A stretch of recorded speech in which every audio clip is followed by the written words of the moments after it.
சொல்லுங்க, என் காலங்கள் உங்க கரத்திலே இருக்கு. முழு பலத்தோட சொல்லுங்க, என் காலங்கள் உங்க கரத்துல இருக்குது. என் காலங்கள் உங்க கரத்துல இருக்குது. அந்த பிள்ளைக்காக ஜெபம் பண்ணுங்க, அந்த மகளுக்காக ஜெபம் பண்ணுங்க. என் பிள்ளையினுடைய ஃபியூச்சரை நினைச்சா எனக்கு பயமா இருக்கு பாஸ்டர், எதிர்காலத்தை நினைச்சா பயமா இருக்கு பாஸ்டர். என்ன பண்ணுவான், என்ன செய்வான், என்ன பண்ணுவான், எனக்கு ஒண்ணுமே புரியல. ஆனா ஆவியானவர் மட்டும் இந்த இடத்துல அசைவாடி எதிர்காலத்தை ஸ்ட்ராங் பண்ணுகிறவர், நிலைநாட்டுகிறவர். சத்தமா ஜெபம் பண்ணிட்டே சொல்லுங்க, சொல்லுங்க, ஜெபம் பண்ணிட்டே. அந்த அபிஷேகத்தை விட்டுறாதீங்க, அந்த மகிமையை விட்டுறாதீங்க.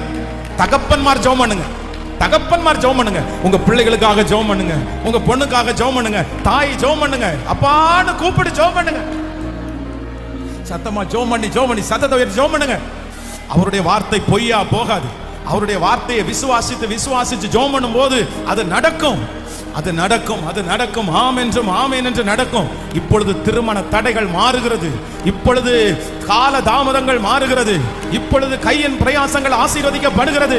இப்பொழுது கர்த்தர் தமது நல்ல பொக்கிஷ சாலையாகிய வானத்தை கர்த்தர் திறக்க போறாரு. Thank you Jesus, thank you Jesus, thank you Jesus. எதிர்காலத்துல இவங்க கைவிட்டா என்ன பண்றது? எதிர்காலத்துல இவங்க கைவிட்டா என்ன பண்றது? கர்த்தர் பார்த்து கொள்ளுவார், கர்த்தர் பார்த்து கொள்ளுவார், கர்த்தர் பார்த்து கொள்ளுவார். ஹalleluya.